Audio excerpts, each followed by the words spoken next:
qual a relação dos aspectos psicológicos com a reencarnação. Estariam Freud e Jung e os outros teóricos da psicologia moderna andando em círculos ao estudar a importância dos traumas da infância sobre as nossas características psicológicas? Ou estariam eles, de alguma forma, trazendo elementos essenciais que se conectariam aos fenômenos reencarnatórios que realmente seriam os portadores dos nossos pendores atuais com os quais nós devemos nos resolver? Meus amigos, bem-vindo ao programa Debatendo Joana de Ângeles, aprofundamentos na série psicológica. E hoje daremos atenção a uma leitura muito edificante e muito interessante, que se encontra presente no livro Momentos de Saúde e de Consciência, em que, fazendo parte da série psicológica da mentora, ela nos traz um determinado elemento chamado conhecimento e consciência. Conforme escreve, através de uma análise cuidadosa do comportamento humano, Jung constatou que em todos os povos há uma predominância de crença em três fatores essenciais da vida: Deus, a sobrevivência da alma e a ação benfazeja pelo próximo, tanto quanto a si mesmo. Variando de denominação e forma de aceitação, de filosofia e de fé religiosa, esses três princípios são fundamentais à sustentação do grupo social e à felicidade individual. São esses conceitos básicos que serviram de suporte à ética, ao pensamento filosófico, abrindo perspectivas mais amplas à integração do ser no grupo social. Vejamos o destaque que a mentora traz a esses elementos já elencados por Carl Gustav Jung. Pois eles se tratam, então, conforme ela destaca, do alicerce do ser humano no seu desenvolvimento ético, na sua estruturação psicológica, emocional e moral. De certa forma, estendendo-se, então, para a base da civilização e da organização humana, a fim de que pudesse conviver consigo mesma e melhor se desenvolver. Por isso está marcada na filosofia e na história de todas as épocas o pensamento religioso, que traz uma concepção de Deus, a ideia de um mundo além e, como ela traz aqui, a ação benfazeja pelo próximo, tanto quanto a si mesmo. Elementos sem os quais, se não tivessem já inseridos na história, apesar da nossa animalidade e violência, nós já teríamos sucumbido há muito tempo, conforme, volta e meia, nos encontramos em risco nas épocas de guerra e dos rumores de violência. Conforme, então, ela segue, essas manifestações, então, de ética, de fé religiosa, que nos traz, então, uma melhor compreensão filosófica do ser humano, essas manifestações procedem originalmente do eu espiritual e são trazidas da erraticidade, onde ele se encontrava antes da reencarnação. Por tal razão, o conceito do arquétipo coletivo do mesmo Jung, que tentaria explicar a crença em vez de haver surgido no indivíduo e transmitido às gerações sucessivas, tem a sua causalidade na origem espiritual da vida, que permanece em germe no processo da evolução até o momento quando assume forma e expressão na consciência atual. Para o melhor entendimento da relação entre os arquétipos e as experiências de vidas passadas íncitas no nosso inconsciente, e muitas vezes misturada naquele material que Jung teria observado como inconsciente coletivo, nós podemos encontrar nas aulas aqui no canal da TV Améregues sobre introdução à série psicológica de Joana de Ângeles, conforme aqui no link que vamos colocar aqui em cima, e conforme podemos encontrar nas suas colocações no livro Vida, Desafios e Soluções e Triunfo Pessoal. A mentora segue, nos dizendo que, necessariamente, através dos tempos, Os espíritos missionários, portanto, mais evoluídos, tomaram esses princípios e os desdobraram, apresentando-se nas várias formas de crenças e religiões, com os cultos compatíveis ao estágio cultural de cada época, povo e raça.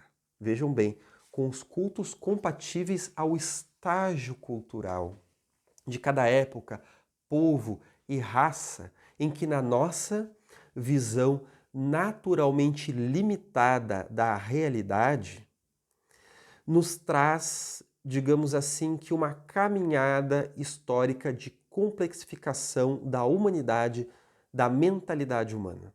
Porque então as formas religiosas, filosóficas e de pensamento humano do passado só eram grotescas porque éramos espíritos mais grotescos naquela época.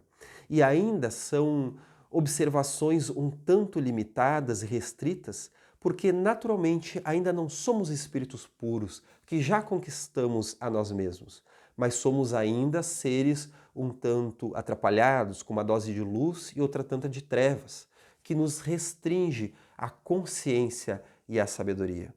Então, conforme nós vamos nos complexificando e nos tornando seres mais elaborados através do processo da reencarnação e do bom aproveitamento da nossa experiência aqui na Terra, a nossa concepção de nós mesmos, do outro e de universo também vai se tornando mais bem elaborada e mais harmoniosa conforme a realidade.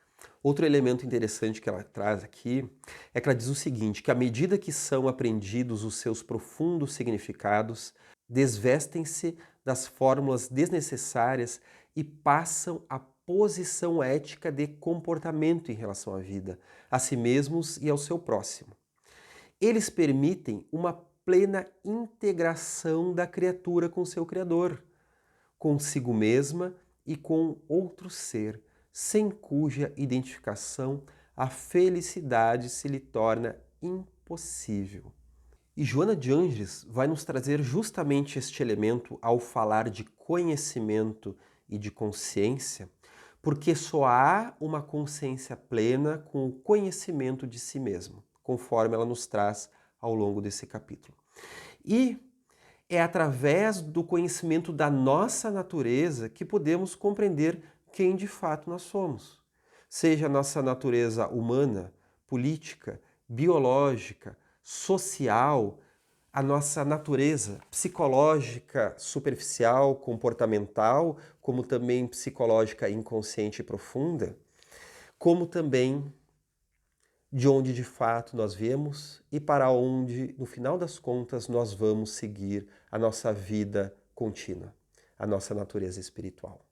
A nossa natureza como espíritos reencarnantes, como seres espirituais de certa condição sutil que momentaneamente nos manifestamos aqui na Terra em uma forma energética mais densa no corpo que nos constringe a consciência e a lembrança para um determinado processo de transformação moral e intelectual, para a nossa ampliação da responsabilidade pela qual nós poderíamos nos utilizar melhor das ferramentas do Espírito imortal que está presente dentro de nós. Então, meus amigos, estamos falando da consciência, da natureza espiritual do ser humano.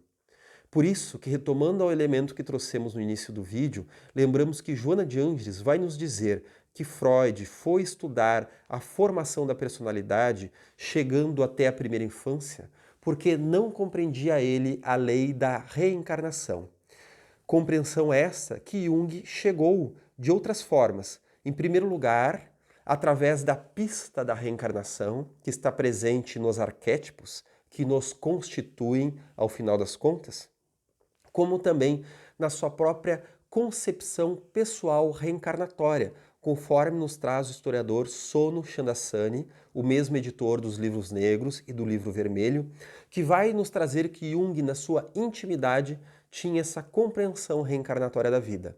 Mas ele não traz isso tão evidente no seu método científico, nas suas obras completas, porque conforme ele traz em seus relatos, ele tinha provas somente pessoais, mas não para a coletividade. Traduzindo, não tinha provas científicas que fossem de valor generalista, apenas uma experiência de convicção pessoal através daquilo que vivenciou com a sua própria mediunidade e com os seus estudos. Então vamos compreendendo que este pano de fundo espiritual está por trás do ser humano histórico, que reencarna com determinada bagagem e se manifesta em determinado contexto. E está também por trás do ser humano psicológico, dos seus pendores, das suas dores, porque os traumas que acreditávamos então que demarcavam a nossa personalidade nada mais são do que gatilhos psicológicos que fazem vir à tona o material de vidas passadas. Aqueles pais que talvez tenham sido difíceis conosco em determinadas experiências, na verdade não moldaram os nossos pendores. Nada mais são do que aqueles que nós nos reencontramos para continuar lidando com os problemas que nós mesmos geramos em vidas passadas. E se o contato com eles nos fez acionar em nós alguns pendores de dificuldades, complexos psicológicos então dissociados que nos trazem determinado pesar de inconsciência, é porque nada mais é do que a experiência de ter acionado aqueles pendores que nós já tínhamos no contato com eles em vidas passadas. Nós fomos os tiranos de nós mesmos. Vamos ter esta compreensão, o que relativiza a influência da experiência atual, que também é importante, em união com aquilo que já trazemos de vidas passadas, para que possamos melhor equacionar para a nossa liberdade. Pois isso não é castigo, isso é divina oportunidade de resgatarmos os débitos do passado em justiça do bem que nós podemos fazer para conosco mesmo e para com a vida em geral, que se manifesta na pele do outro. Esta é uma possibilidade maravilhosa. E Joana vai então nos brindar com este parágrafo que nos diz que o conhecimento da imortalidade conscientiza o ser para um comportamento ético elevado em relação ao seu próximo, tudo lhe fazendo conforme o padrão que lhe constitui ideal e que, por sua vez, gostaria de receber. E conforme ela nos traz mais adiante, Allan Kardec, preocupado então com as questões humanas, e como ela explica aqui, com a questão em torno da felicidade, indagou aos nobres mentores qual a forma de enfocá-la. E eles responderam conforme está em O Livro dos Espíritos, na proposta de número 919. Qual o meio prático mais eficaz que tem o homem de se melhorar nesta vida e de resistir à atração do mal? E a resposta: um sábio da antiguidade vô-lo disse: conhece-te a ti mesmo. Esta foi a reflexão de hoje, meus amigos, do programa Debatendo Joana de Ângeles. E para a semana que vem temos uma nova proposta.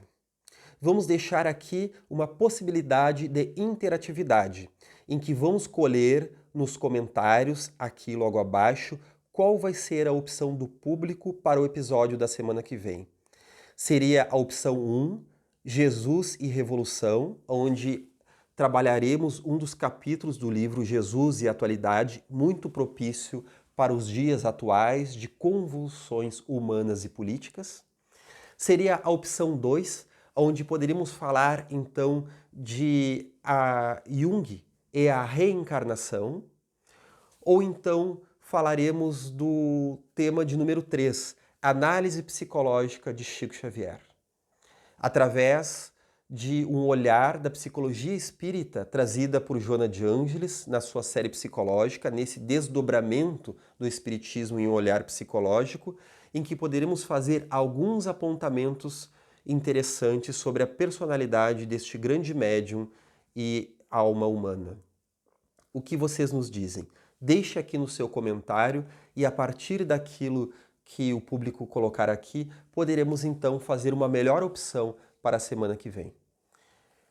Meus amigos, muito obrigado por este momento de reflexões.